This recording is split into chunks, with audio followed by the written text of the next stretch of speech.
السلام علیکم ورحمۃ اللہ تعالی وبرکاتہ۔ نحمده ونصلي ونسلم على رسوله الكريم، اما بعد فاعوذ باللہ من الشیطان الرجیم، بسم اللہ الرحمن الرحیم۔ ان اللہ وملائکتہ یصلون علی النبی یا ایہا الذین آمنوا صلوا علیہ وسلموا تسلیما۔ اللہم صل علی سیدنا ومولانا محمد معدن الجود والکرم وآلہ الکرام وابنہ الکریم وبارک وسلم صلاۃ وسلاما علیک یا رسول اللہ صلی اللہ تعالی علیہ وسلم۔ یہاں روزے کا بیان مکمل ہوا، اب نکاح کا بیان شروع ہو رہا ہے، اور بہت ہی اہم ہے کیونکہ نکاح کے مسائل بہت سے لوگ جانتے بھی نہیں ہیں، اور شادی بھی کر لیتے، نکاح ہو بھی جاتا ہے، اس کے باوجود بھی بہت سے معاملات ایسے ہوتے ہیں جن میں مسائل نہ جاننے کی وجہ سے گڑبڑ ہو جاتی ہے، خاص طور پر طلاق وغیرہ کے مسائل کے اندر، تو یہ جاننا بہت ضروری ہے اور دوسروں تک پہنچانا بھی چاہیے۔ نکاح کسے کہتے ہیں؟ سب سے پہلے اس کو بیان کرتے ہیں۔ نکاح اس عقد کو کہتے ہیں جو اس لیے مقرر کیا گیا کہ مرد کو عورت سے جماع وغیرہ حلال ہو جائے، یعنی عورت سے استمتاع کرنا حلال ہو جاتا ہے، یعنی اس کی بیوی بن جاتی ہے وہ اس کی وجہ سے، اور ایسے عام حالات میں وہ جماع نہیں کر سکتا، وطی نہیں کر سکتا، حرام ہے، لیکن نکاح ہو جائے تو اس کے بعد وہی چیز حلال ہو جاتی ہے، تو اسی کو نکاح کہا جاتا ہے جس کی وجہ سے جماع وغیرہ حلال ہو جائے۔ نمبر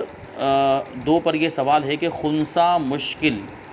یعنی ایسا آدمی کہ جس میں مرد کی، آدمی کیا کہیں گے، ایسا انسان کہ جس میں مرد کی بھی علامت پائی جاتی ہے اور عورت کی بھی علامت پائی جاتی ہے، ٹھیک ہے۔ بعض اوقات تو ایسا ہوتا ہے کہ وہ مخنث ہوتا ہے، جس کو عام زبان میں ہجڑا کہتے ہیں، تو اس کے تو معاملات الگ ہی ہے، لیکن بعض اوقات ایسا ہوتا ہے کہ اس میں دونوں علامتیں پائی جاتی ہیں، مرد کی علامت بھی پائی جاتی ہے اور عورت کی بھی علامت پائی جاتی ہے، تو ایسی صورت میں کیا اس کے ساتھ کسی کا نکاح ہو سکتا ہے؟ بہت اہم سوال ہے۔ تو جواب ہے کہ خنثی مشکل یعنی جس میں مرد اور عورت دونوں کی علامتیں پائی جائیں اور یہ ثابت نہ ہو کہ یہ مرد ہے یا عورت ہے۔ اگر صرف مرد کی علامت اور نشانی پائی جا رہی تو مرد مانا جائے گا، اگر صرف عورت کی علامت پائی جا رہی تو اس کو عورت مانیں گے، ٹھیک ہے۔ یعنی مرد کی علامت پائی جا رہی ہے تو عورت سے اس کا نکاح ہو سکتا ہے، اور صرف عورت کی علامت پائی جا رہی، مرد کی کوئی علامت نہیں پائی جا رہی ہے تو مرد سے اس کا نکاح ہو سکتا ہے۔ لیکن یہاں معاملہ کیا ہے کہ دونوں علامتیں ہیں، کیا مطلب ہوا کہ دونوں نشانیاں ہیں، یعنی ایک نشانی سے مرد معلوم ہوتا ہے اور ایک نشانی سے عورت معلوم ہوتا ہے، تو اس سے نہ مرد کا نکاح ہو سکتا ہے نہ عورت کا نکاح ہو سکتا ہے، اگر کیا گیا تو وہ باطل ہے، کیونکہ کنفیوژن ہے۔ ایسے لوگ ہوتے ہیں، بہت کم ہوتے ہیں، لیکن ایسے لوگ ہوتے ہیں تو ان سے نہ مرد کا نکاح ہو سکتا ہے نہ عورت کا نکاح ہو سکتا ہے، اور اسی طریقے سے جو ہجڑے ہوتے ہیں ان کے ساتھ بھی یہی معاملات ہیں۔ سوال، مرد کا نکاح پری سے یا عورت کا نکاح جن سے ہو سکتا ہے؟ پری مطلب وہی جنات کے اندر جو مؤنث ہوتے ہیں، جنات کے اندر جو فیمیل ہوتے ہیں ان کو پری کہا جاتا ہے، اور جنات تو جانتے ہی ہیں، تو مرد کا پری سے یا عورت کا جن سے نکاح نہیں ہو سکتا، انسان کا انسان ہی سے ہو سکتا ہے، انسان کا جنات سے نکاح نہیں ہو سکتا۔ نکاح کرنے کا شرعی حکم کیا ہے؟ نکاح کرنے کے تفصیلی احکام بیان کرتے ہیں، اس کی 4 صورتیں بیان کریں گے، 4 حالتیں بیان کریں گے۔ ایک ہے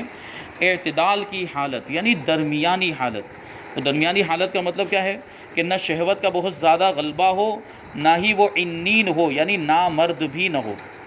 یہ درمیانی حالت، یعنی عام حالت میں جو معاملات ہوتے ہیں کہ نکاح کرنے کی صلاحیت بھی موجود ہے، یعنی نامرد نہیں ہے اور شہوت کا بہت زیادہ غلبہ بھی نہیں ہے کہ گناہ میں مبتلا ہو جانے کا اندیشہ ہو، تو اور پھر اس کے علاوہ مہر اور نفقہ وغیرہ پر قادر بھی ہے کہ مہر بھی دے سکتا ہے، اور جو خرچہ، جو ظاہر سی بات ہے شادی کرنے کے بعد بیوی کی ساری ضروریات کا خیال رکھنا پڑتا ہے، اس کے کھانے پینے، رہنے سہنے، لباس وغیرہ کا سب چیزوں کا خیال رکھنا پڑتا ہے، تو اس پر بھی وہ قادر ہے، تو نکاح کرنا سنت مؤکدہ ہے۔ یہ عام حالات میں ہوتا ہے کہ آدمی ہر اعتبار سے قادر بھی ہوتا ہے اور شہوت کا غلبہ بھی نہیں ہے، یعنی گناہ میں مبتلا ہونے کا اندیشہ بھی نہیں ہے، تو ایسی صورت میں نکاح کرنا سنت مؤکدہ ہے کہ نکاح نہ کرنے پر اڑا رہنا گناہ ہے، اور اگر حرام سے بچنا یا اتباع سنت و تعمیل حکم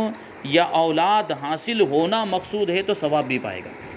ٹھیک ہے، یعنی حرام سے بچنے کی نیت سے نکاح کر رہا ہوں تو نکاح میں جائز طریقے سے اپنی خواہشات کی تکمیل کروں گا، اور اگر نکاح نہیں کروں گا تو گناہ میں مبتلا ہو جاؤں گا، حرام میں مبتلا ہو جاؤں گا، اس لیے نکاح کر رہا ہوں، حرام سے بچنے کے لیے، بدکاری سے، بد نگاہی سے بچنے کے لیے نکاح کر رہا ہوں، یہ نیت کی ہے۔ یا سنت کی پیروی کی نیت کی کہ نکاح کرنا کیونکہ نبی کریم صلی اللہ علیہ وسلم کی سنت ہے، انبیاء کرام کی سنت ہے، تو اس سنت پر عمل کرنے کے لیے میں نکاح کر رہا ہوں۔ یا تعمیل حکم، یعنی حکم پر عمل کرنے کے لیے، کیونکہ رسول اللہ صلی اللہ علیہ وسلم نے نکاح کرنے کا حکم دیا ہے، قرآن مجید کے اندر بھی نکاح کرنے کا حکم آیا، تو اس حکم پر عمل کرنے کی نیت سے کوئی نکاح کرے۔ یا اولاد حاصل کرنے کے لیے، تو اولاد کا حصول بھی ایک اچھی چیز ہے، تو ایسی صورت میں ثواب بھی ملے گا۔ یعنی نیت اگر اچھی کر لی نکاح کرنے کے ساتھ ساتھ، تو نکاح کرنے میں اگرچہ خواہشات کی تکمیل بھی ہوتی ہے، لیکن ساتھ میں اگر یہ نیتیں اچھی نیتیں اگر اس میں شامل کر لی تو ثواب بھی ملے گا، کیونکہ نکاح جو ہے وہ ایک عبادت کی بھی حیثیت رکھتا ہے۔ لیکن وہ عبادت بنے گا کب؟ نکاح عبادت کب بنے گا؟ نیت کے ذریعے سے بنے گا، یعنی ویسی نیت اگر ہم نے کی ہے جو نیتیں یہاں بتائی گئی، حرام سے بچنے کی نیت، سنت پر عمل کرنے کی نیت، حکم پر عمل کرنے کی نیت، اولاد حاصل کرنے کی نیت، تو یہ ساری نیتیں اچھی نیتیں ہیں اور ان کی وجہ سے ثواب ملے گا۔ اور اگر محض لذت یا قضاء شہوت منظور ہو تو پھر کوئی ثواب نہیں ہے، یعنی صرف شہوت کو، خواہش کو مکمل کرنے کے لیے نکاح کر رہا ہے، خواہش کی تکمیل کے لیے نکاح کر رہا ہے، یا صرف لذت کے لیے نکاح کر رہا ہے، تو پھر کوئی ثواب نہیں، کیونکہ اس میں کوئی اچھی نیت نہیں پائی گئی۔ حالانکہ پھر بھی نکاح تو جائز ہی ہے، لیکن ثواب نہیں ملے گا۔ اگر ثواب چاہتے ہیں تو نیتیں اچھی رکھیں، درست کر لیں۔ نمبر 2، شہوت کا غلبہ، یعنی دوسری حالت، ایک تو اعتدال کی حالت بتا دی، درمیانی والی حالت بتا دی، اب دوسرے نمبر پر شہوت جو حالت بتا رہے ہیں وہ ہے کہ شہوت کا غلبہ ہے کہ نکاح نہ کرے گا تو معاذ اللہ اندیشہ زنا ہے، یعنی اگر نکاح نہیں کیا تو ایسا اندیشہ اور اس کو ایسا خوف ہے کہ وہ زنا میں مبتلا ہو جائے گا، اور مہر اور نفقہ کی قدرت بھی رکھتا ہے، تو اب نکاح کرنا واجب ہو جائے گا۔ یعنی ایک طرف کیا ہے، نکاح نہ کرنے کی صورت میں گناہ میں مبتلا ہو جانے کا، زنا میں مبتلا ہونے کا اندیشہ ہے، دوسری طرف نفقہ اور مہر یعنی جو نکاح کے خرچے ہوتے ہیں اور نکاح کے بعد کے جو اخراجات ہوتے ہیں اس پر بھی وہ قادر ہو، تو ایسی صورت میں نکاح کرنا واجب ہو گیا، کیونکہ اگر نہیں کرے گا تو وہ گناہ میں مبتلا بھی ہو سکتا ہے۔ یوں ہی جبکہ اجنبی عورت کی طرف نگاہ اٹھنے سے روک نہیں سکتا، یا معاذ اللہ ہاتھ سے کام لینا پڑے گا تو بھی نکاح کرنا واجب ہے، تو یہ صورتیں ہوں۔ اور تیسرے نمبر پر ہے کہ یہ یقین ہو کہ نکاح نہ کرنے میں زنا واقع ہو جائے گا، یعنی اوپر تو کیا تھا، اندیشہ تھا کہ اگر نکاح نہیں کرے گا تو اندیشہ ہے زنا ہو جانے کا، لیکن یہ جو صورت ہے اس میں یقین ہے کہ اگر نکاح نہیں کیا تو زنا ہو ہی جائے گا اس سے، یہ اس کو یقین ہے، تو پھر اب نکاح کرنا فرض ہو گیا۔ اوپر والی صورت میں اندیشہ تھا تو واجب تھا، لیکن یہاں یقین ہو گیا تو اب نکاح کرنا کیا ہو گیا، فرض ہو گیا، کیونکہ گناہ سے بچنا بھی ضروری ہے، زنا سے بچنا بھی ضروری ہے، تو زنا سے بچنے کے لیے، حرام سے بچنے کے لیے اب اس کو نکاح کرنا فرض ہو جائے گا، جبکہ نکاح کی دوسری ساری چیزیں بھی پائی جاتی ہیں، یعنی مہر نفقہ وغیرہ پر بھی وہ قادر ہو۔ اور چوتھی حالت بتا رہے ہیں کہ اگر یہ اندیشہ ہے کہ نکاح کرے گا تو نان و نفقہ نہ دے سکے گا، یعنی بہت زیادہ غریب ہے، کچھ بھی کماتا نہیں ہے، کمانے کا کوئی ذریعہ نہیں ہے، تو ظاہر سی بات ہے وہ کھلا پیلا نہیں سکے گا، اس کا لباس اور اس کے رہنے سہنے کا انتظام نہیں کر سکے گا، یا جو ضروری باتیں ہیں ان کو پورا نہ کر سکے گا، یعنی جو جسمانی حقوق ہے وہ ادا نہیں کر سکے گا، کوئی بیماری وغیرہ ہے جس کی وجہ سے، تو ایسی صورت میں نکاح مکروہ ہے، اور ان باتوں کا اگر یقین ہو تو نکاح کرنا حرام ہے، مگر نکاح بہرحال ہو جائے گا۔ یعنی اگر کوئی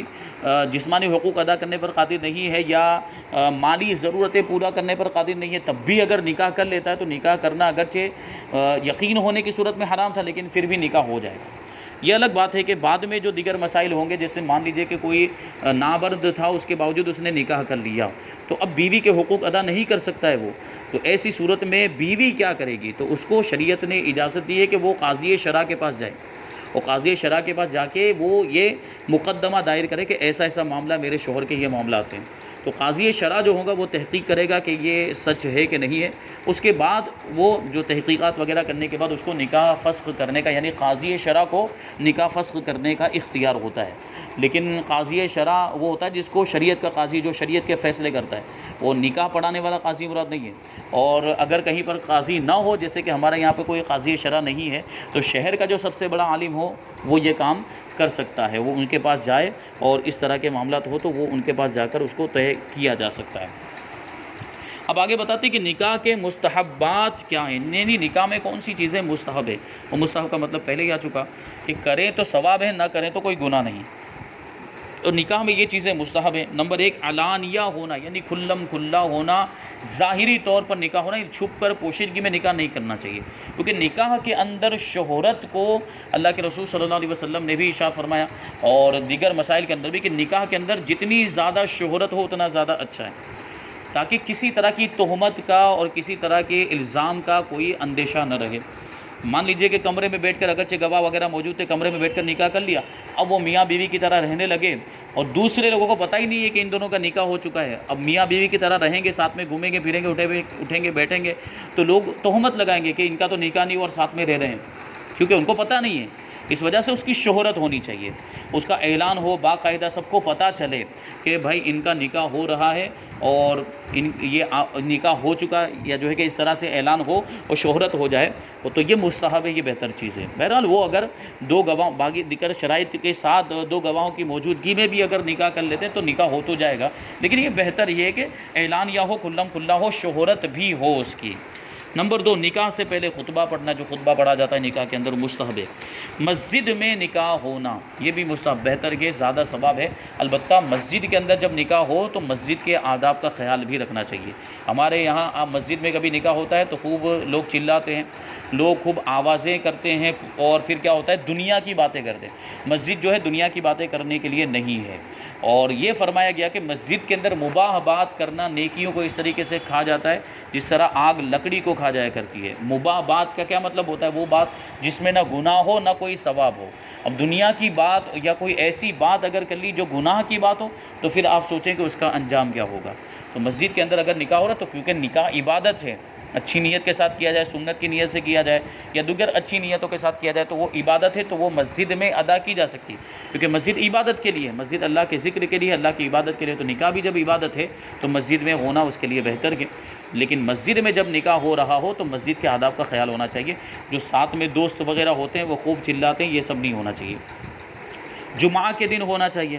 نکاح جو ہے، کیونکہ دیکھیں جمعہ برکت والا دن ہے اور اس کو ہفتے کی عید فرمایا گیا، تو اس کی برکت بھی شامل ہو جائے گی اگر جمعہ کے دن ہم نکاح کرتے ہیں تو۔ لیکن عام طور پر ہوتا کیا ہے، اتوار لیا جاتا ہے، کیونکہ اتوار چھٹی کا دن ہوتا ہے، لیکن ہمیں یہ معلوم ہونا چاہیے کہ اتوار کی یہ جو چھٹی رائج ہو گئی، اس کا جو رواج ہو گیا، یہ اسلام میں نہیں، یہ عیسائیوں کی چھٹی ہے۔ عیسائیوں کے یہاں جو ہے کہ اتوار کے دن چھٹی ہوتی ہے، ہمارے یہاں جمعہ جو ہے وہ عید کا دن ہے، جمعہ کے دن اگر چھٹی رکھنی چاہیے تو جمعہ کے دن رکھنی چاہیے۔ اور اگر مان لو کہ دنیا والوں نے یہ رواج رائج بھی کر دیا کہ اتوار کے دن ہی چھٹی رکھتے ہیں، تو ہم نکاح تو جمعہ کے دن کر ہی سکتے ہیں، تو جمعہ کے دن نکاح کرنے کا اہتمام کریں تو اس کی برکتیں شامل ہوگی۔ نمبر 5 عورت عمر، حسب، مال، عزت میں مرد سے کم ہو، یعنی عورت کی عمر مرد کے مقابلے میں کچھ کم، 2 سال 3 سال کم، بہت زیادہ بھی گیپ نہیں ہونا چاہیے، لیکن اگر ہو بھی تب بھی نکاح تو ہو جائے گا بس۔ عورت عمر میں کم ہو، حسب میں کا مطلب یہ ہے کہ خاندانی شرافت جو ہوتی ہے اس میں بھی کم ہونی چاہیے، اور پھر مال و دولت میں بھی کم، کہ شوہر مالدار ہونا چاہیے اور عورت اس کے مقابلے میں کچھ کم مالدار ہو، اور عزت میں بھی مرد سے کم ہو، یعنی عام طور پر جس کو عزت کا معیار سمجھا جاتا ہے مرد اس میں جو ہے کہ عورت سے زیادہ ہو، کیونکہ یہ معاملات اگر ان چیزوں کے اندر اگر عورت زیادہ ہوگی، مان لیجئے کہ عمر میں زیادہ ہے یا حسب میں زیادہ ہے یا مال و دولت اگر زیادہ ہے یا عزت اس کی زیادہ ہے شوہر کے مقابلے میں، تو بعد میں مزاج نہیں ملے گا اور اس کی وجہ سے مسائل پیدا ہو۔ جس سے خاندانی شرافت کا معاملہ کبھی آ گیا تو وہ کبھی لڑائی جھگڑا ہوگا تو وہ بات نکالے گی کہ میرا خاندان تو تم سے بڑا ہے، میں تو اتنے بڑے خاندان سے آئی ہوں، اس طرح کی بات ہوگی۔ یا وہ زیادہ مالدار ہوگی تو پھر اپنی دولت کا روب جھاڑے گی کہ میں تو تم سے زیادہ مالدار ہوں، میرے والدین جو ہے کہ اتنے امیر ہیں، وغیرہ وغیرہ، اس طرح کی باتیں ہو سکتی ہیں۔ اس وجہ سے بہتر کیا ہے کہ ان ساری چیزوں میں شوہر آگے ہو، عمر میں، حسب میں، مال اور عزت میں عورت جو ہے شوہر سے کم ہونی چاہیے، اور چال چلن اور اخلاق و تقوی اور جمال میں عورت مرد کے مقابلے میں زیادہ ہونی چاہیے، ٹھیک ہے۔ چال چلن اس کا شوہر کے مقابلے میں اور بہتر ہو، اس کے اخلاق اور اچھے ہوں، زیادہ متقی پرہیزگار ہو، نمازی ہو، نیکوکار ہو، قرآن پڑھنے والی ہو، اور حسن میں بھی یعنی خوبصورتی میں بھی شوہر کے مقابلے میں زیادہ ہو۔ نمبر 7 جس سے نکاح کرنا ہو اسے کسی معتبر عورت کو بھیج کر دکھوا لے، ٹھیک ہے، اور خود بھی ایک مرتبہ دیکھنے کی اجازت اسلام نے دی ہے کہ جس سے نکاح کرنا چاہ رہے ہیں، جس سے رشتہ کرنا چاہ رہے ہیں، اس کو ایک مرتبہ دیکھنے کی اجازت۔ پھر باقی کی جو تفصیلات ہے وہ کسی خاتون کو بھیج کر، اپنے گھر کی کسی عورت کو بھیج کر، جیسے والدہ کو بھیج دیا یا جو بھی گھر میں جو خواتین ہوتی ہیں ان میں سے کسی کو بھیج کر پوری تفصیلات معلوم کر، اور ہوتا بھی ہے تو پوری تفصیلات کہ کیا ہے، کوئی بیماری تو نہیں ہے، اور دیگر جو بھی چیزیں پوچھنے کی ہے وہ پوچھ لیں، اور عادت و اطوار سلیقہ وغیرہ کی خوب جانچ کر لے کہ آئندہ خرابیاں نہ پڑیں، کہ ابھی خوب تحقیق کر لینی چاہیے پہلے ہی، بعد میں اس کی وجہ سے پھر کوئی پریشانی نہ ہونے پائے۔ کنواری عورت سے اور جس سے اولاد زیادہ ہونے کی امید ہو نکاح کرنا بہتر ہے، کیونکہ اللہ کے رسول صلی اللہ علیہ وسلم نے خود ارشاد فرمایا تزوج الولود الودود، کہ زیادہ محبت کرنے والی اور زیادہ بچے کی صلاحیت رکھنے والی عورت سے نکاح کرو۔ تو اس کا کیا مطلب ہوا؟ کیونکہ اللہ کے رسول صلی اللہ علیہ وسلم نے ایک حدیث پاک میں، اور اس حدیث کے آگے بھی وہی حصہ ہے، فإنی مکاثر بکم الامم یوم القیامہ او کما قال، کیونکہ میں قیامت کے دن تمہاری کثرت دیکھ کر دوسری امتوں پر فخر کا اظہار کروں گا۔ کیونکہ اسی مقصد کیا ہے نکاح کا؟ ایک مقصد یہ بھی اولاد کا حصول بھی، تو اولاد جتنی زیادہ ہوگی اتنی امت کی تعداد بڑھے گی، امت میں اضافہ ہوگا رسول اللہ صلی اللہ علیہ وسلم کی امت میں، اور جب رسول اللہ صلی اللہ علیہ وسلم ہماری تعداد زیادہ دیکھیں گے تو دوسری امتوں پر فخر کا اظہار کریں گے کہ میری امت کی تعداد اتنی زیادہ ہے۔ تو زیادہ بچے پیدا کرنے چاہیے، کیونکہ یہ رسول اللہ صلی اللہ علیہ وسلم کی رضا کا ذریعہ ہے، آپ کی خوشنودی کا یہ ذریعہ ہے۔ جبکہ ہمارے یہاں آج کل معاملات کیا ہو گئے، ہم دو ہمارا دو والے معاملات ہو گئے ہیں، یہ نہیں ہونا چاہیے۔ مطلب جتنے بھی زیادہ بچے پیدا کرے اتنا اچھا ہے، اور اس سے امت میں اضافہ ہوگا، مسلمانوں کی تعداد بڑھے، تو یہ بھی اچھی بات ہے کہ یہ تعداد جتنی زیادہ ہوگی اتنی قوت بھی زیادہ ہوگی، افرادی قوت۔ نمبر 8، سن رسیدہ اور بدخلق اور زانیہ سے نکاح نہ کرنا بہتر، یعنی بہت زیادہ عمر والی عورت ہے اور اس کے مقابلے میں یہ مرد جو ہے وہ کم عمر والا ہے، یا جو ہے کہ عورت بد اخلاق ہے، بدتمیزی کرنے والی ہے، عادتیں ٹھیک نہیں ہیں، یا وہ زانیہ ہے، اس نے زنا کیا ہے کسی کے ساتھ، تو ایسی عورت سے نکاح نہ کرنا بہتر ہے۔ اگر اس نے توبہ کر لی ہے اور مان لیجئے کہ اب پاک دامن ہو گئی اور اب ایسا کوئی کام نہیں کرتی ہے تو نکاح کریں گے تو ہو تو جائے گا، لیکن بہتر یہ ہے کہ نہ کریں، کیونکہ پھر بعد میں ذہن میں وہ بات گھومتی رہے گی، یہ تو زانیہ ہے، کبھی کوئی ایسا مسئلہ ہوا تو پھر اس کو لے کر ایشو بنایا جائے گا، تو اس لیے بہتر یہ ہے کہ اس سے نکاح نہ کیا جائے۔ نمبر 9، عورت کو چاہیے کہ مرد دیندار، خوش خلق، مالدار، سخی سے نکاح کرے، یعنی مرد سے وہ جس مرد سے وہ نکاح کرنا چاہ رہی اس میں یہ صفات کو دیکھے اور یہ کوالٹیز کو وہ دیکھے کہ وہ دیندار ہو۔ سب سے پہلے دینداری کو دیکھا جائے کہ مرد دیندار ہے کہ نہیں، کیونکہ مرد دیندار ہوگا تو اس کے سارے حقوق کا بھی وہ خیال رکھے گا۔ یہ بات آپ کو ذہن میں رہنی چاہیے کہ ہمارے یہاں آج کل ہمارے معاشرے کے اندر، سوسائٹی میں میاں بیوی کے جھگڑے بہت زیادہ بڑھتے جا رہے ہیں، بہت زیادہ بڑھتے جا رہے ہیں۔ اس کی سب سے بڑی بنیادی وجہ دین سے دوری،